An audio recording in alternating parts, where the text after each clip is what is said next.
Quelle guerre a été gagnée? Aucune. Aucune guerre n'a été gagnée. Les États-Unis et l'Occident se sont livrés à beaucoup de guerres ces dernières décennies. Ils n'ont pas gagné la guerre du Vietnam. Ils n'ont pas gagné la guerre en Irak, en Afghanistan, en Libye, en Syrie. Ils n'ont pas gagné la guerre même au Somalie, où ils ont été obligés de se retirer, poursuivis par des bandes armées. À part semer le chaos et le désordre derrière eux dans ces pays, aucune de ces guerres n'a été gagnée parce qu'aucun des objectifs n'a été atteint. On ne citera pas ces pays comme des exemples de démocratie sous la conception occidentale s'entend. Quel objectif était assigné pour la guerre en Iran? Merci d'être parmi nous aujourd'hui, mon frère, merci infiniment. Je te remercie d'être arrivé ici. Je te prie de prendre le temps de regarder cette vidéo jusqu'à la fin, car il y a des choses dont tu dois savoir. Merci d'avoir merci.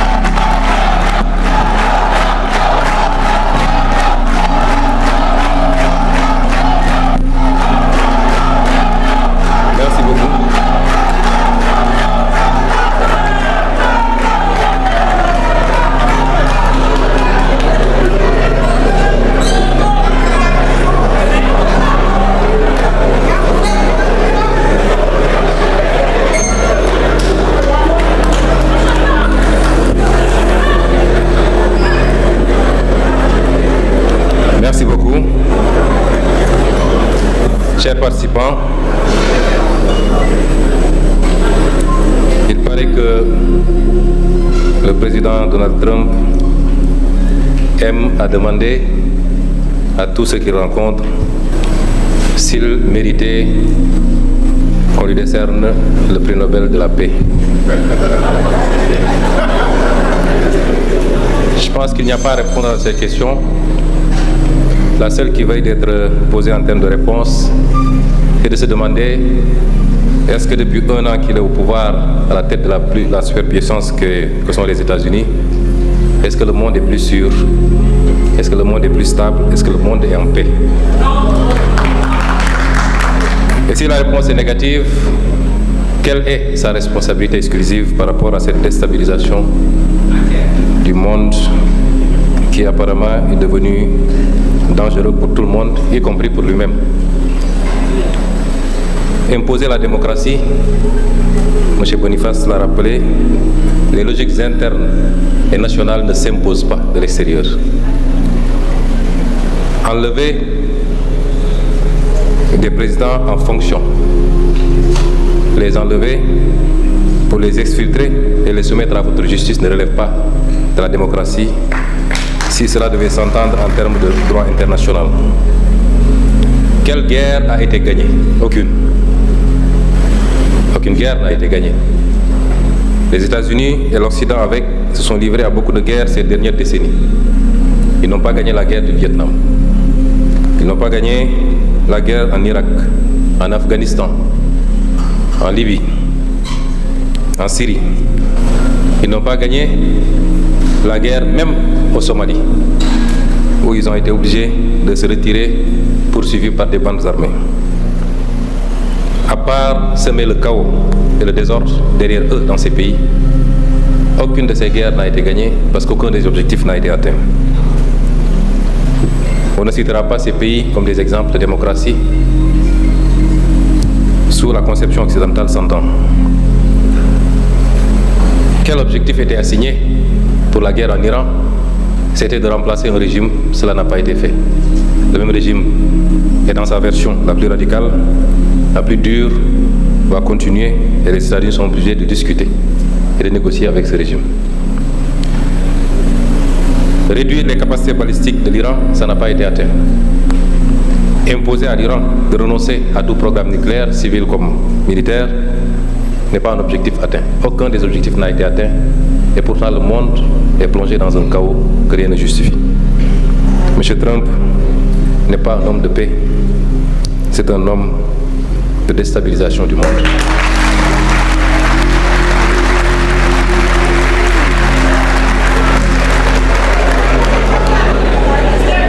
Et à côté de tout ça,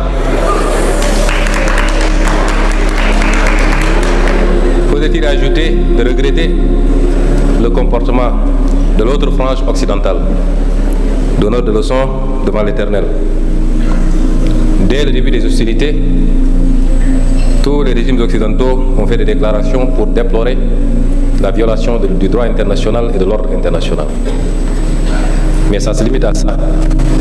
Et pour atténuer et justifier d'ailleurs, se justifier auprès de leur patron, il faut qu'ils ajoutent néanmoins qu'ils se réjouissent que le guide Khamenei ait été exécuté, puisque c'est un dangereux terroriste qui brime son peuple, qu'ils se réjouissent que Nicolas Maduro ait été exfiltré, parce que c'était un dictateur, jouant à un équilibrisme que rien ne justifie. C'est pas à eux d'estimer et de décider pour les autres peuples, qu'il leur suffise de le faire pour eux-mêmes, ce qui semble être de plus en plus complexe. Déplorer la violation du droit international, mais de l'autre côté mettre à disposition ces bases militaires ne relève pas d'une cohérence politique. Alors quels enseignements devrons-nous tirer de tout ça? Les répercussions de cette crise, nous devons encore attendre. Elles sont déjà extrêmement impactantes dans le mauvais sens. Au-delà aux hydrocarbures, aux énergies, devrons nous attendre, surtout pour les pays, à des répercussions sur les produits alimentaires et sur beaucoup d'autres aspects. Mais tout ceci découle de ce qu'il est convenu d'appeler le piège de Thucydide, que certainement le professeur Boniface connaît mieux que nous.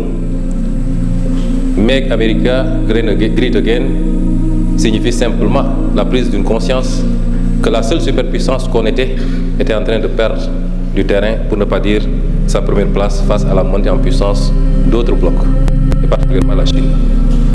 La solution n'est pas celle qui est hésitée aujourd'hui par l'Amérique et par le président Trump. Essayer de réaffirmer sa toute-puissance sur sa zone de rayonnement, notamment l'Europe occidentale, une partie de l'Amérique du Sud et le Golfe, essayer de couper les pistes d'approvisionnement pour asphyxier un concurrent au risque de déstabiliser le monde entier n'est pas la solution. Et les États-Unis eux-mêmes n'échapperont pas aux conséquences extrêmement négatives. Quelles sont ces conséquences? Va-t-on assister à un réarmement de beaucoup de pays asiatiques qui, avec ce qui s'est passé, prennent conscience des limites de la protection américaine? Le Japon qui abrite la plus grande base militaire américaine dans le monde, la Corée du Sud, puisque les pays du Golfe n'ont pas été suffisamment protégés par les États-Unis, en tout cas, qui n'ont pas pu faire face aux frappes iraniennes.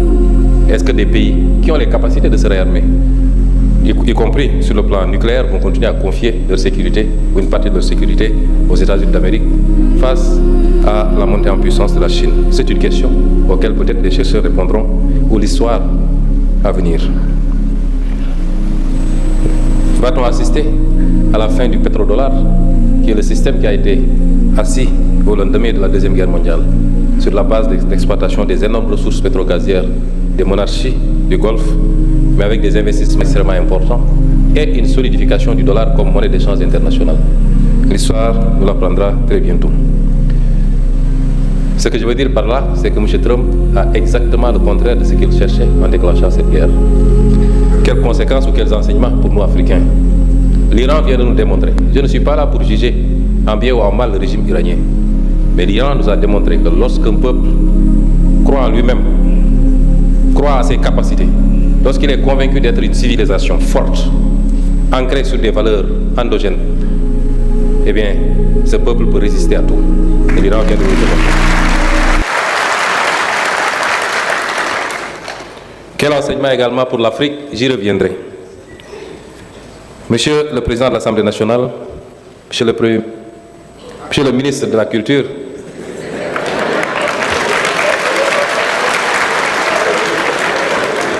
certainement il est pressenti pour être le prochain Premier ministre. Mesdames et Messieurs les membres du gouvernement, honorables députés, Excellences, Mesdames, Messieurs les ambassadeurs, Monsieur le maire de Dakar, Messieurs les membres du comité scientifique, Monsieur le conférencier. Merci d'avoir regardé la vidéo. Merci infiniment. Merci, mille merci. Je te prie de liker, de commenter, de partager. Surtout, mon frère, donne-moi ton avis en commentaire. Donne-moi ton avis. Cela est important. Et mets un pouce bleu pour rappeler aux algorithmes de YouTube que nous travaillons et que vous nous suivez. Je te remercie d'être passé par ici. À plus.